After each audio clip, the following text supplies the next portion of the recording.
Hello and welcome to the SWBN News Watch, where we report global events from a Christian perspective. I am Chimla Chike. Thanks for joining us today. Now let's take a look at some of the major stories you need to hear about. In a recent development, the Morning Star News reported that authorities in Iran incarcerated a Christian couple in Tehran on August 13th after the two house church members were summoned. Humayun Javed and his wife Sarah Ahmadi were detained in Tehran's Evin prison, notorious for its harsh treatment of people deemed political enemies of the state, rights organizations say. The Christian Solidarity International (CSI) said in a statement that friends are concerned about their well-being, especially as Humayun suffers from advanced Parkinson's disease. Meanwhile, the CSI and other advocacy and aid organizations recently issued calls for prayer for 63-year-old Javed and 44-year-old Ahmadi. Moreover, the Middle East Concern MEC reported that they were first arrested in June 2019 on suspicion of belonging to an illegal organization, with Javed spending a month in Evin prison and Ahmadi held there for 67 days, half the time in solitary confinement.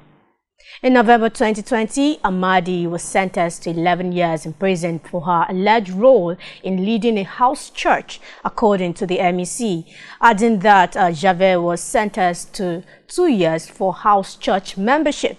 The sentences included a 2-year ban on membership in any social or political group, a 2-year ban on foreign travel, and 6 months of community service. The convictions were upheld on appeal in December 2020, but Ahmadi's prison sentence was reduced to 8 years, according to the MEC report. The couple was expected to start their prison sentences on June 15, 2021, but upon arrival at Evin prison in the midst of the COVID-19 pandemic, they were told they could return home for an unspecified time.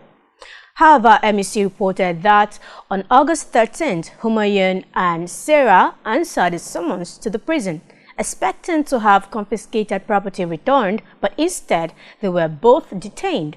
Prayer is requested that their harsh sentences will be reviewed, especially since Humayun is in poor health, and that they will be acquitted, and that the Iranian authorities will stop the persecution of their citizens for the peaceful expression of their faith.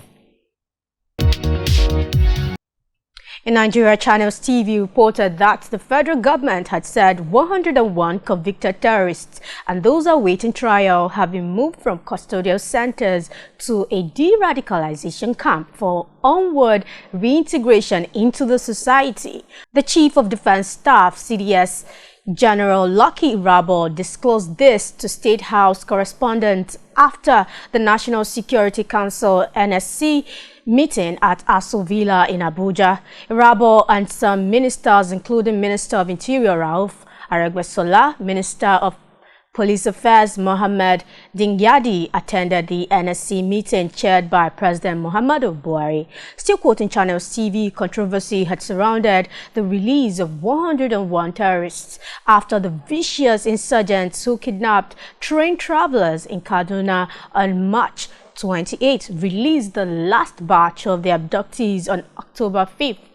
However, speaking that Friday, Irabo said the ex-combatants were moved from custodial center to Operation Safe Corridor, which was established by the federal government in 2016 to receive repentant terrorists. The CDS said, quote, the council was also briefed that a total of 101 ex-combatants were taken to the Operation Safe Corridor and currently undergoing the process of de-radicalization at the center. These were ex-combatants that have been in detention for several years, some of whom have served their terms. Others were those who were awaiting trial because of the long time that they have been involved and in line with the procedure for handling anyone who has been exposed to terrorism and related offenses, end of quote. Meanwhile, social media users reacted to the development. One Instagram user said, quote, "This is the height of criminality. It just shows that Muhammad Buhari and his government knows what they are using these terrorists to perpetuate. It's just a pity. And there are southern leaders in this government, but because they have enslaved themselves, they dare not speak. This is inhumane." End of quote. Another user said, quote, This is a face-saving measure. The truth of the matter is that Buhari is sympathetic to the cause of Boko Haram terrorists and other terrorist organizations operating in Nigeria, and he has been releasing captured members of Boko Haram for the last 7 years and half to prove his support to them, while Nigeria is a big scam. End of quote. King JJ commented that, quote, "The general commander has no respect for the dead armies killed by these Boko Harams. This is the height of evil, and he freed them to go back into the society. I see havoc." End of quote. A look at the social media heartbeat shows a big concern for the nation's security following this development. Stay with us for more updates. If you're just joining us now, this is SWBN News Watch, and I am Chimilachike. Still on our watch, the Premier Christian News reported that church leaders have sent a private letter to the Prime Minister urging her to abandon the possible relocation of the British Embassy from Tel Aviv to Jerusalem. The letter was signed by the Church of Scotland, the Church of England, the United Reformed Church, the Methodist Church in Great Britain, the Quakers in Britain, the Christian Aid, and other churches and Christian humanitarian organizations with a long history of working with Palestinians and Israelis striving for peace. Still quoting the Premier Christian News, the letter urges Liz Truss to drop the proposals following a statement released by the Council of the Patriarchs and Heads of the Churches in Jerusalem, which said it was gravely concerned at Liz Truss's plans. In the letter, the signatories reminded Ms. Truss that the Holy Land Coordination, mandated by the Holy See and made up of Christian church leaders from around the world, and after its May 2022 visit stated that Jerusalem is a Jewish city, a Christian city, and a Muslim city. It must remain a common patrimony and never become the exclusive monopoly of any one religion. It is our right and duty as Christians to uphold the city's openness and universality.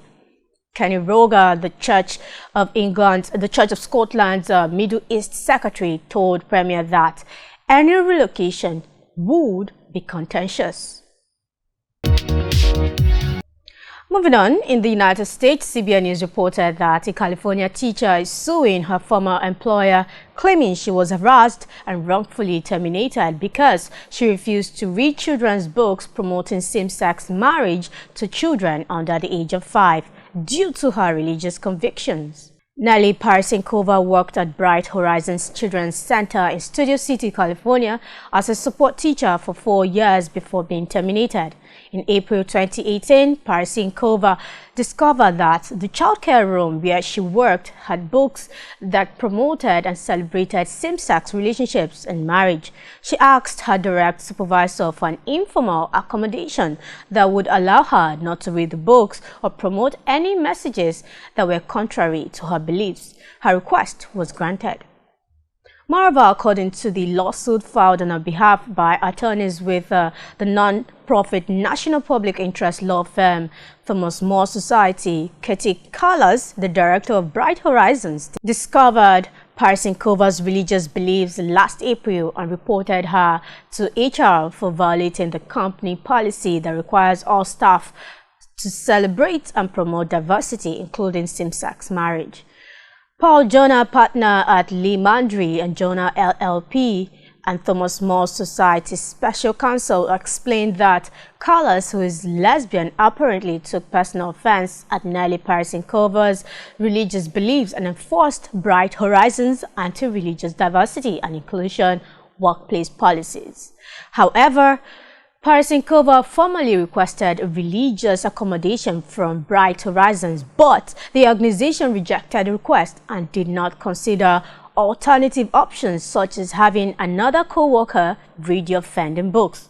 The teacher claims that as soon as Bright Horizons learned of her religious objections, the organization was intent on creating a hostile work environment, and forcing her termination. Jonah went on to say that, quote, they tried to get her to quit through harassment and intimidation. When she couldn't return to work because they denied her accommodation request, they fired her. You can't get much more discriminatory than that. It's unethical and blatantly illegal, end of quote.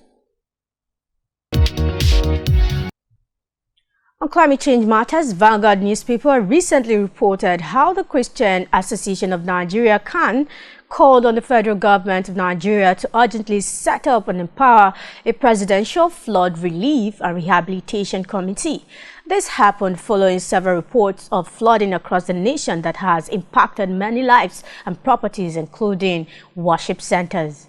Still on flooding in Nigeria, CAN asks that the presidential committee should be tasked with the responsibility of mobilizing financial assistance from both the public and private sectors for victims of the flood disaster that had ravaged many communities across the country.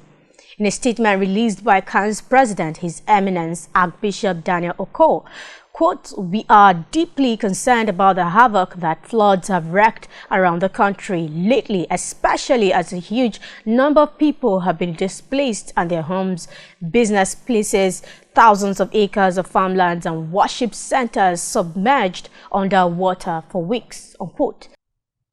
He went on to ask authorities to also take deliberate steps to design and implement a permanent solution to the flood disaster, which was steadily becoming a yearly occurrence in Nigeria.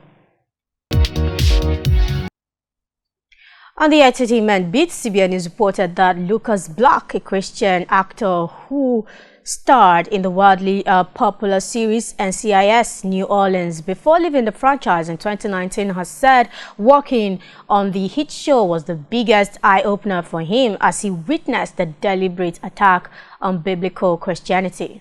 Black made this known on the debut episode of Season 2 of the Prodigal Stories podcast, where he recalled how the Holy Spirit had been nudging him to speak up against some of the Hollywood agendas, the attack on the family or the attack on law enforcement, to really step up and try to be a voice to really fight against that agenda. Black also said he hasn't regretted his decision to leave the CBS series and has since starred in Legacy Peak, a new movie for the faith-based streaming platform PureFlix. He claimed to have learned a lot about people's hearts during his time on the crime drama, admitting that it was, quote, quite an experience to see up close there is, as he called it, a definite agenda to attack Christian values in Hollywood. He also went further to explain that while many of his castmates were respectful of his Christian convictions, there were some in the entertainment industry who took umbrage with his faith. And that will be all for this edition of the SWBN News Watch. Thank you so much for staying with us. Don't forget to like, share, and subscribe till we meet next Thursday, 9 p.m. I remain Chimila Chike. To stay tuned.